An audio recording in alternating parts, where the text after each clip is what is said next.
Sagale waaqayyo gabaabsine waggaa waggaan wal barsiifne waan ta'eef wal yaadachiifne wal eebbisne gara mana keenyaatti galla waaqayyoon keenya faana haa ta'u. Wangeela Yohaannis boqonnaa 2:5 waan inni isin abboome raawwadha. Mee sagalee kana na duukaa jedha waan inni isin abboome raawwadha. Waaqayyo nu haa gargaaru.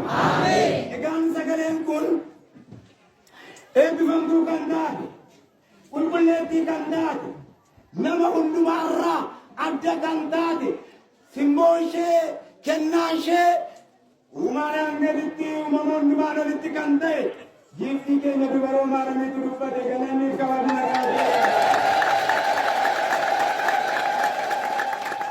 jaalala nu haa gorsitu eebba nuuf haa dhangalaastu sagalee kana jiiftii maariyaamtu dubbate eessatti dubbatame kan jedhu guyyaa har'aa kana kan kabajaa jiru Qaanaa Galiilaa yookaan Qaanaa Galiilaa bakka jedhamutti waaqayyoo raajii hojjetedhanii akkuma ijoolleen keenya amma faarfachaa oolan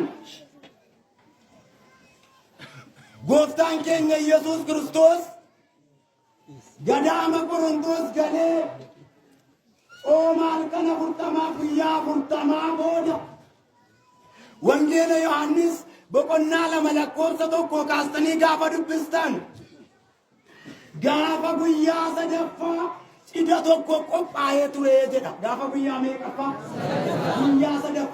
Guyyaa sadaffaa kan jedhame Kiristoos gadaama Qorontos galee ba'ee gaafa guyyaa sadaffaa jechuudha. Ayyaanni kun Qaanaa Galiilaan kun kan kabajamu silaa guyyaa gurraandhala 23 ture. Gurraandhala gaafa 23 kabajamatu abbootiin keenya abbootiin amantaa ayyaanni bishaanii walii wajjin kabajamuu qaba jedhanii guyyaa isa kanatti butanii guyyaa kana walitti butanii akka kabajamu nuu ta'e galanniif kabajma qabaatan. Guyyaan kun ayyaana bishaanii kan jedhame tokko Kiristoostu gara laga Yordaanosiin dhaqe guyyaatti bishaanittiin yookaan Yordaanos ayyaanumte xalayyaa garbummaa kaleessa waan namaa kaleessoof keessatti baattee turte Kiristoosiin raajota dhosseera warra kanaan duraa hunda dhosseera irra yaa'an ture har'a garuu siisa na uumedhu galaa kunoo teessee booddeetti deebite bishaanni galanii kanaaf ayyaanonni kun walitti butamee akka kabajamu taasisan.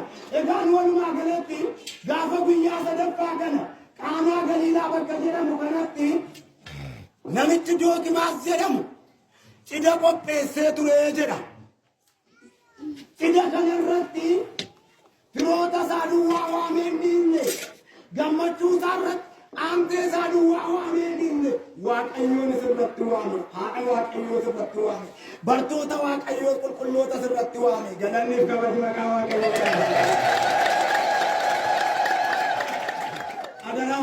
Gammachuu keenya achisa keenya mafiroota keetti waamtu fuula dura waaqayyoon itti afeere.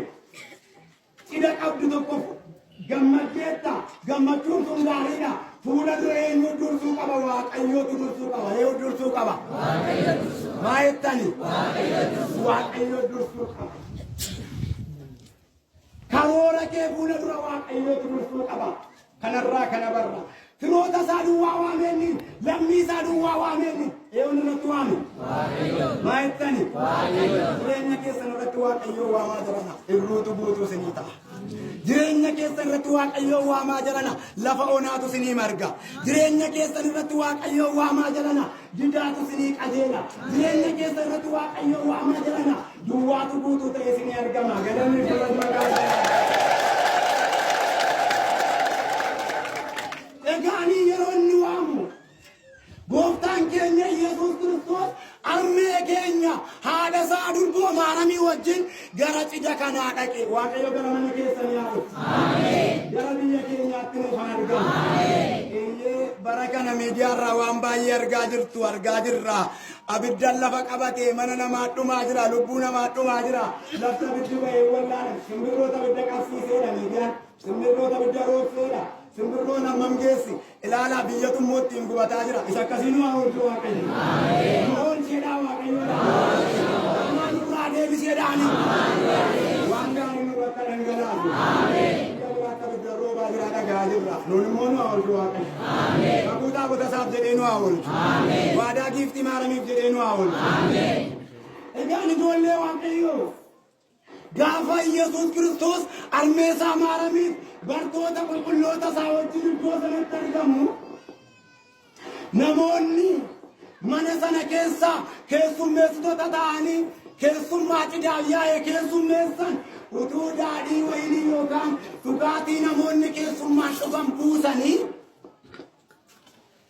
qodaa keessaa harka isaanii keessaa yarate. Harka isaanii keessaa maal ta'e? Maa jettani?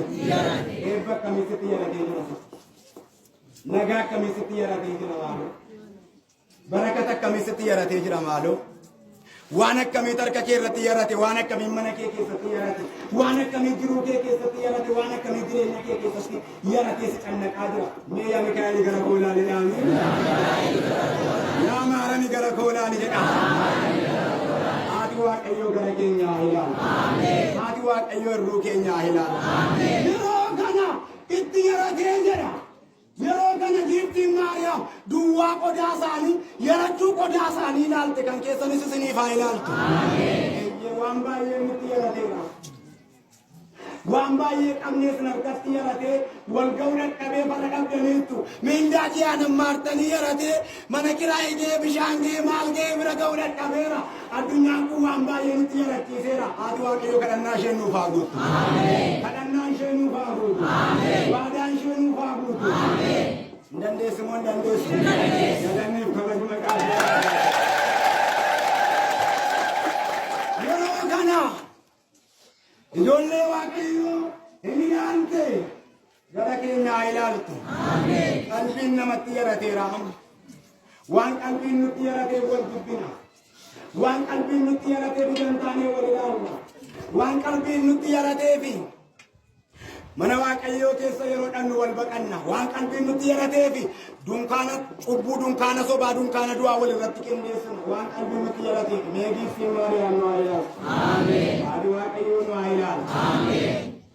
Yeroo kana ilaaltee akkas jetteen gara mucaa isheetii dhaqxe.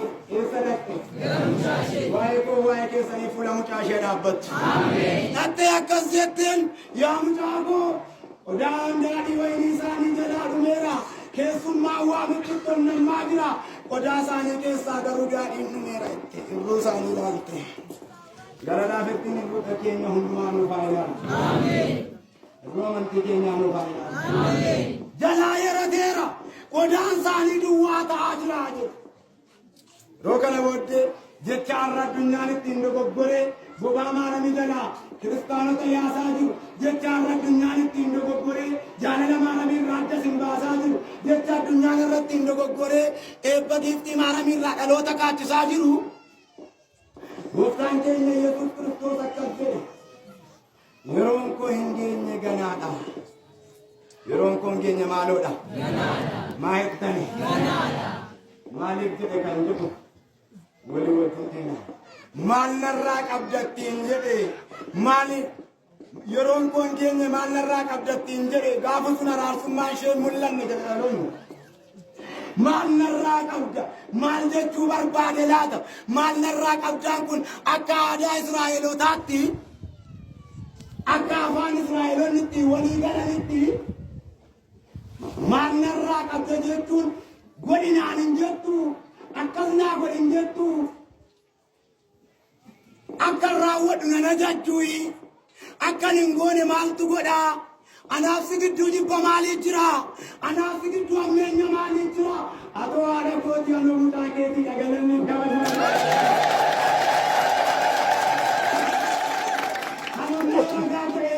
Kan nu mul'isu tokkoffaa moototaa boqonnaa 17 lakkoofsa 18 gubbaatti Eliyaasi gaafa mucaanii haadha hiyyeessaa sanaa du'e haati hiyyeessaa